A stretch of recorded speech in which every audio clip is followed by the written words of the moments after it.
Like there's a long list of liberal celebrities who swear they'll go if a Republican is elected, and no one ever does. Miley Cyrus once said, "I am moving if Trump is my president. I don't say things I don't mean."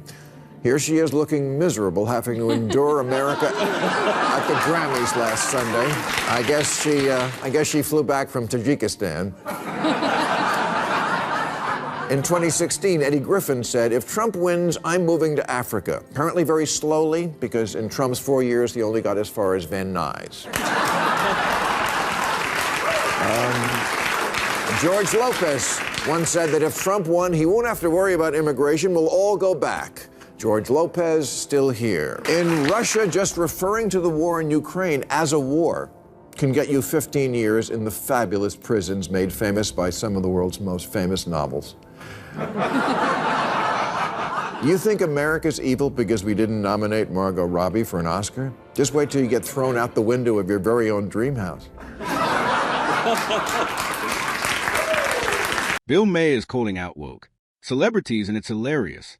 The comedian and talk show host is slamming our fickle styles for shoving certain ideals down our throats while staying far removed from the fallout. It's been a while since Maher roasted Hollywood, so this one's bound to be good. Used by this political message, vote for me because I hate it here. Now, does America have big problems? Yes, I've often cited the America Sucks list. Things like being 54th in the world in infant mortality behind Cuba, 19th in literacy behind Russia, 72nd in female representation in government behind Iraq. A lot of work to do here. And is it possible for a country to lose itself so much that leaving it is justified? Yes, but we're not there yet, not by a long shot, and we don't need quitters. We need people who will stay and fix it. We need people who will stay and fix it. Bill Maher opened the segment with a sharp reminder to America's celebrities and woke politicians. They have no business lecturing the rest of us on how to fix the country when they aren't willing to put in the actual work. According to MR, it's easy to sit in luxury homes insulated from real problems and issue lofty demands about what needs to change. But talk is cheap.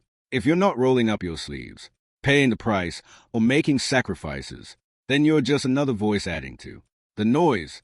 Maher stressed that America is still a great country. Flawed, yes, but resilient.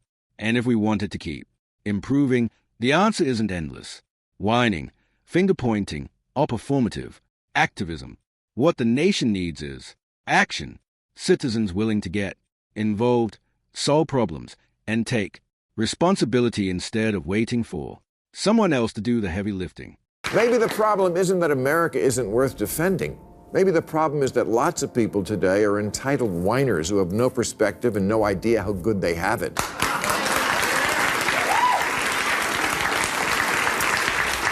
59% of self-identified liberals say there have been times when they considered leaving America for good, like after NBC canceled The West Wing. This might sound like an exaggeration, but it's very real. Over the years, countless Americans have loudly declared their intention to pack up and leave the country over the flimsiest of reasons. One of the most popular excuses came when Donald Trump was elected president. Suddenly, celebrities and everyday people alike were announcing they'd move to Canada as if that was some bold act of protest. Of course, very few ever followed through. It doesn't stop there. Some have threatened to leave simply because the nation refused to embrace certain trendy philosophies, ideas that often fly in the face of basic common sense. Instead of rolling up their sleeves and helping to improve the country they call home, they fantasize about running away. Maher's point is simple. Real patriotism isn't about threats or theatrics. It's about sticking around, facing challenges, heading, and working to make America stronger. You want so badly for every immigrant to come to this country and experience the good life, but somehow it's so terrible you want to leave? And I see conservatives in Texas are talking secession again. They have two bumper stickers in that state. America, love it or leave it, and we're leaving it. Exactly. Celebrities and politicians love to send out mixed signals that end up confusing their loyal followers. On one hand, they preach about how America should open its doors wider, inviting more and more people to come in, promising that this country is a land of opportunity. Yet, in the very next breath, they are the first to announce how ashamed they are of America and how they can't wait to leave if things don't go their way. Think about the contradiction. If America is so terrible, why encourage others to come here? And if it's truly the land of freedom and opportunity, why threaten to abandon it every election cycle? This isn't passion or principle. It's hypocrisy in its purest form. Maher nailed it when he pointed out that this kind of doublespeak only exposes how shallow and self-serving their so-called activism really is. There's a long list of liberal celebrities who swear they'll go if a Republican is elected, and no one ever does. Miley Cyrus once said, "I am moving if Trump is my president. I don't say things I don't mean." Here she is looking miserable, having to endure America at the Grammys last Sunday. Well, here's the funny part. Despite all their dramatic threats, most of these celebrities are still right here in America, living comfortably and enjoying the very freedoms they claim to despise. Because deep down, they know there's nowhere better. No country offers them the same platform, opportunities, or luxuries that America does. So you have to wonder, why make those grand declarations about leaving if Trump ever won? The answer is simple. It was never about genuine conviction. It was about optics, virtue signaling, and riding the wave of outrage culture. These over-the-top theatrics make them look brave to their fans. But when the cameras turn off, they stay put, basking in the wealth and fame that only America could give them. Maher cut straight through that nonsense, exposing the bluff.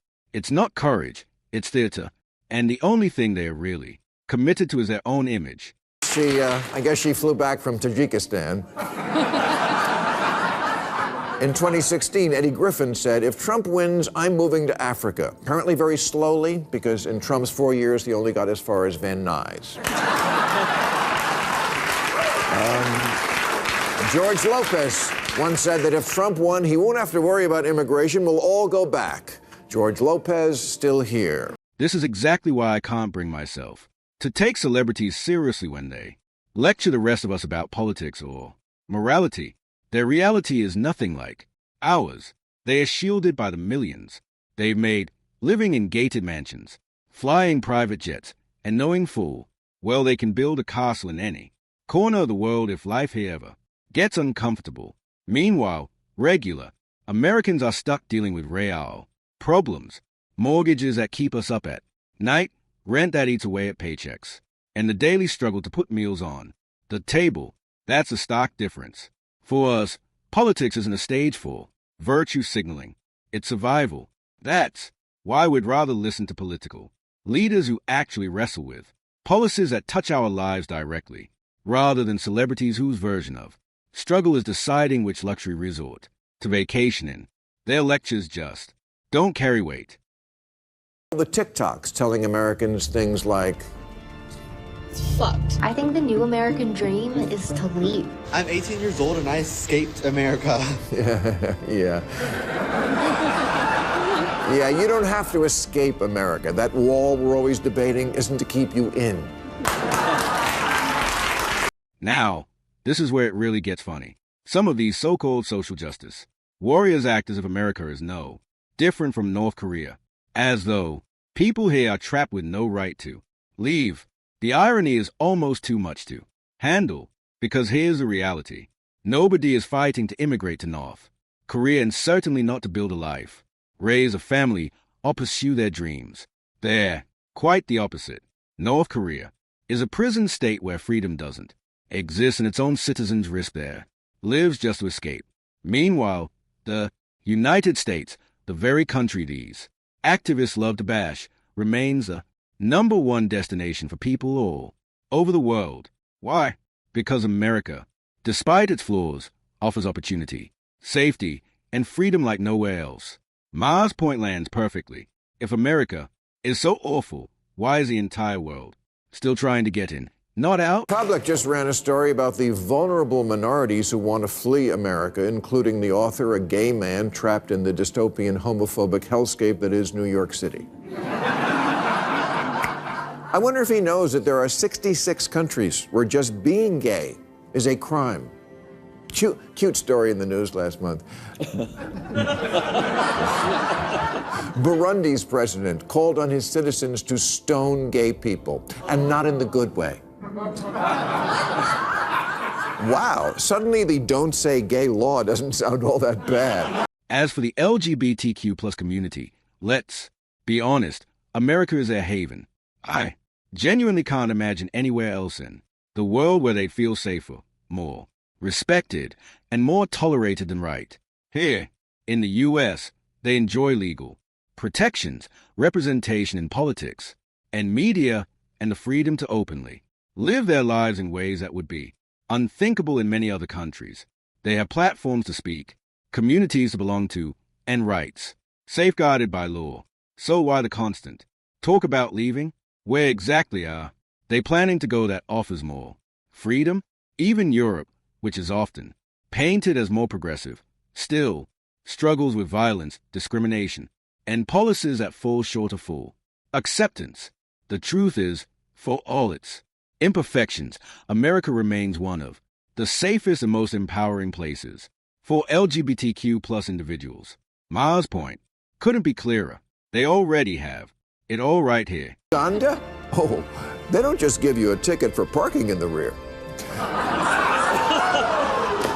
You can get the death penalty for it. In China, they have the death penalty for almost 50 crimes. And in 13 countries, atheism is punishable by death, and 61 imposed restrictions on women's clothing, so bring a scarf. According to Amnesty International, paramilitary groups killed the government's critics in Argentina, Brazil, Colombia, Venezuela, and arbitrary detentions are widespread in Cuba, Ecuador, El Salvador, Nicaragua. If you're wondering how that's just like no cash bail, it's not. This is exactly why more than half the world is trying to move to America. People from every corner of the globe dream of building a life here because of the freedoms this nation provides. Freedom to speak your mind without fear of government retribution. Freedom to choose a career you want and chase. Opportunity and even the possibility of financial freedom if you're willing to work for it. That's the American promise. And it's why millions risk everything just to step foot on U.S. soil. Yet, ironically, many people who already live here can't see the good in it. They are too busy complaining, too busy trashing the country that gives them more than anywhere else could. It's like a spoiled rich kid throwing away all his toys just because his dad forgot to buy a new one for Christmas, blind to the privilege they already enjoy every single day. Just referring to the war in Ukraine as a war can get you 15 years in the fabulous prisons made famous by some of the world's most famous novels. You think America's evil because we didn't nominate Margot Robbie for an Oscar? Just wait till you get thrown out the window of your very own dream house. Bill Maher's dismantling of the woke mob cuts straight through the noise, exposing how shallow and performative much of today's activism has become. The protests that block roads, burn flags, or vandalize art may create dramatic footage, but they do nothing to solve real problems. Celebrities and politicians preaching from ivory towers only add to the hypocrisy, calling America oppressive while enjoying the very freedoms and wealth it provides. Ordinary Americans, meanwhile, are focused on survival, paying mortgages, putting food on the table, and getting to work on the very roads these activists shut down. Maher reminded his audience that genuine change comes from informed conviction and concrete action, not from empty theatrics or social media. Clout chasing. America, for all its flaws, remains a place people around the world fight to enter, not escape. That truth alone exposes a hollowness of those who claim otherwise while enjoying its freedoms. And on that note, we draw the curtains on today's video. If you enjoyed it, then hit the like button and subscribe to this channel for more videos like this. Thanks for watching, and I'll see you in the next section.